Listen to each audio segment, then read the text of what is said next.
Welcome everyone, it's Shari Carroll for the 5 Ways in 5 Days, and this is our celebration of National Craft Month here at Simon Says Stamp, and I'm going to be working with embellishments. For my first 3 embellishments, I'll be showing you how to frost a glass vial, also alter a metal adornment with some alcohol inks, and do some tape transfer behind an optical glass.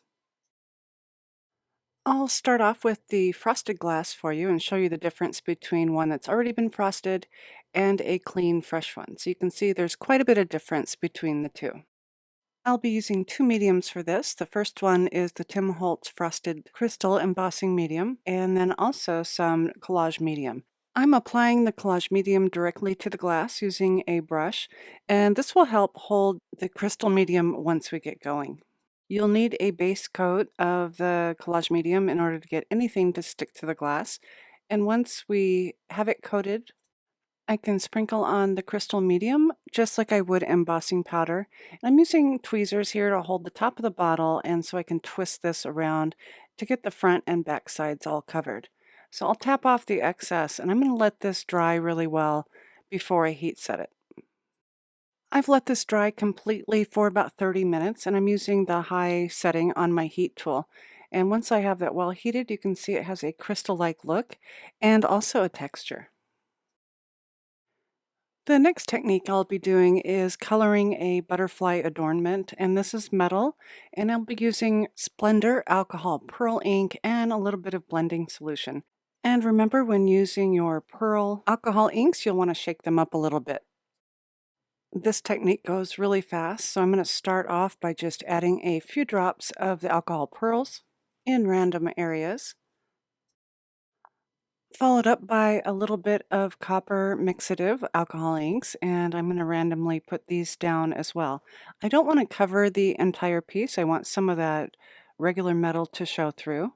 So once I have that placed down, I can go in with a little bit of blending solution, and those will mix in well. It'll also thin out the alcohol inks that I already have on there and let some of those go right into those recessed areas. And while everything is still wet, I can pounce this a little bit with an alcohol blending tool just to mix my colors up slightly. And the result is a copper looking butterfly that'll match the color of my finished card.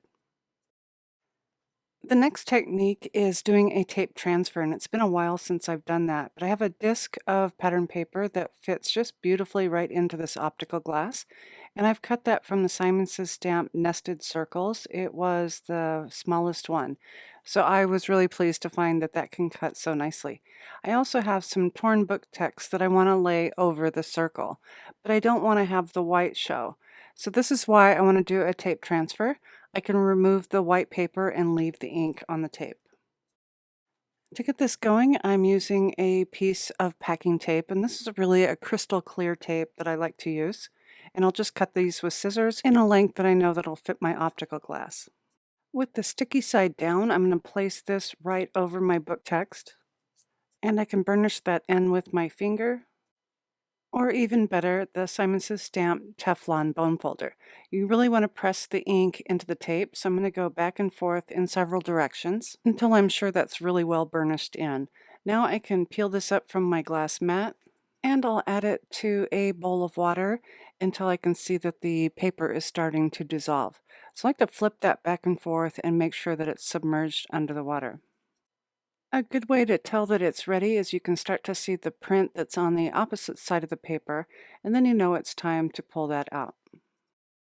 And next I'll rub my finger on the back side, and I'm taking the ink off from the back side of the print, and I am starting to reveal the front side of the print. Once I can see that everything is clear, I can get ready for my next layer. The beauty of the tape transfer is wherever the clear areas are, even after it's been wet, it's still sticky. So I'm now adding it to that disc of that flower shape. And again, I'll use my bone folder and I'll burnish this in really well to make sure I can pick up the ink from that disc. And this will go into the bath again until I can start to see some of the pattern come through from the front side.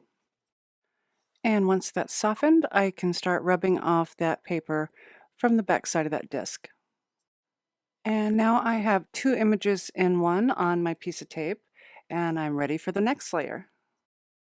For the background of this transfer, I've used a piece of the pattern paper that had a geometric looking pattern, and now I can just stick the tape right over top. And this is where all the layers come together and you can actually see the patterns from the other two papers. I've trimmed around the circle with some scissors, and right now I'm inserting it into the optical glass. It has a little bit of an edge to it, so I'm just going to run my thumbnail right around so that the circle fits right under that edge. You can secure this with a little bit of glossy accents around that edge to hold them in place when you're done. So that is technique number 3, and next I'll put my card together. I've cut a panel of pattern paper and I've attached that to a top folding Simon's stamp card, and I also added some other paper at the bottom. I'm using some sentiment strips that I've already cut up, and I'll start the assembly of my card. I'm using the Simon's stamp dot runner on the back side of the sentiment strip. I want this to sit flush with the card. I'll be putting a frame over top, so I want to make sure that it sits kind of flat. I've used the new Simon's Stamp nested dome arches to cut a window from some white cardstock, and I've also added some foam tape to the back side of this so that it'll pop up just a little bit from that back. And now once I've removed the backing of my foam tape, I can place this right on top, and you can see how that sentiment strip sits nicely at the bottom. From here, I can start adding my embellishments, and I've put a piece of foam tape on the back of my optical glass. I've also created a bow using some string to go around the top of that glass. And for the butterfly, I'm using a smaller piece of foam tape and I'm just putting that into the center. I don't want to put it at the edges because I want the body to sit into the recess of the card and the wing to hang up over the top of that frame. Next, I've cut a smaller sentiment strip and I'll be just placing this right under the edge of that optical glass, and that says, "I adore you." And again, I've used the Simon's Stamp dot runner to put that in place. And finally, I'm going to fill up my little glass vial with some sequins. I did remove the bigger pieces because they wouldn't fit through the opening of the bottle. And I'm using my triangle tray, which makes this super easy to fill up. I'm adding a little bit of glue around the cork, and I'm using Simon's Stamp Craft Tacky Glue. And I do want to seal this up so the sequins won't fall out. And I'll be using some glue right onto that cardstock to put my vial in place. For my last two embellishments, I'll be doing an edge-to-edge shaker card with sequins and also coloring some mummy cloth with the Simon's Stamp re-inkers. The mummy cloth is a really nice 1-inch width natural fiber cloth from Tim Holtz, and I've cut a length that I know that'll fit around my card. I also have a little bowl that I'll be working with and some Simon's Stamp re-inkers. I'll be using the surf blue for this, and I want to shake it up just a little bit to make sure it's well mixed. And I'll be adding about 4 drops to my bowl to get started. So once I have my ink in my bowl, I can add some water, and by that I'll just spray this with my distress sprayer. That way I can control the amount of water. So I want to make sure that I'm getting these good and wet, but not completely saturated and washed out. I'll try to mix these around until I see those dots go away. I just want to incorporate the water and the ink together. Before I add the mummy cloth to my ink mixture, I want to spray this with water just to get it dampened. I don't want it soaking wet, but I do want it to be able to absorb the other water. If you stuck it in just dry, it might just pick up the inks in more concentrated areas. So I'm just going to dab this in. I'll open up the mummy cloth and make sure that I get this well saturated and stained to my liking. Once I'm happy with that, I'll use my heat gun on the low setting and I'll just dry it right in the bowl and I'll toss it around until it's completely dry. At this point, I'll open this up so that I can see the color. I could always go back and add more if I wanted it darker. For my shaker card, I am using some Simon Says Stamp 110-pound cardstock, and I've just added some colors in various areas. I'm also going in with the confetti stencil, and I'll be darkening in some of those circles by using some darker tones of the positively saturated inks. I'm concentrating on adding these colors right over the similar colors that are underneath, so I get a little bit of darker tone. I'm using a second stencil on top, and this is the interlocking circles from Simon Says Stamp. And I'm going in with some darker tones of ink, which I have listed in the description box below if you're liking these colors together. So this will give me a really nice pattern on a pattern for the background of the shaker.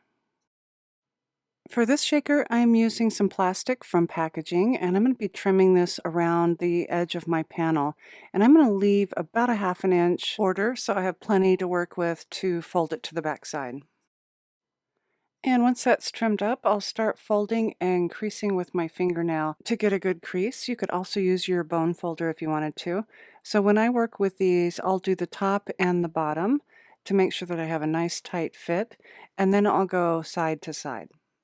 Once I have my edges folded, I'll use some scissors and I'll just do a little miter cut at a 45-degree angle on each of those corners. And this will help so that all your folds will sit flat.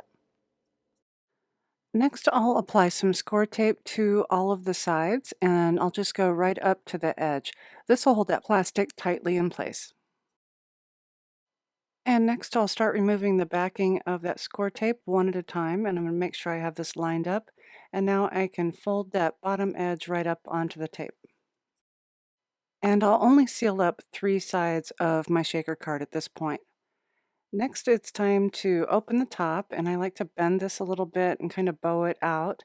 And now using my triangle tray, I can start adding my sequins right in between the plastic and that cardstock. I like to give it a test shake to make sure that I have enough sequins that I want to use. You can always add more. You can also add some glitter or other flat items to your shakers. Once you're happy with that, you can peel away the backing to that last strip and fold over that edge and seal up the entire contents of your shaker card. To finish my card, I'm going to wrap my colored mummy cloth around the panel, and I'll just be tying this in a square knot. The mummy cloth is perfect for cards, especially if you're going to mount this onto another card because it sits so flat on the back side. And once I have my knot situated, I can just trim off the ends, and I'm going to just do a little angled cut with my scissors, and then I can mount this to a side folding Simon Says Stamp card. For my greeting, I've used the Simon Says Stamp Basic Box Happy Birthday die that I've cut from our silver matte metallic cardstock. To attach this down, I'm also using Simon Says Stamp Craft Tacky Glue so that I can get a nice flush mount onto the plastic. By adding little dots of glue to the back of the die cut, I have a little bit of time to move this around and make sure I have it straight before it dries completely. I hope you're enjoying our 5 Ways in 5 Days series of classes by Simon Says Stamp to celebrate National Craft Month. I appreciate you joining me today for my Embellishments 5 Ways, and as always, thanks so much for watching.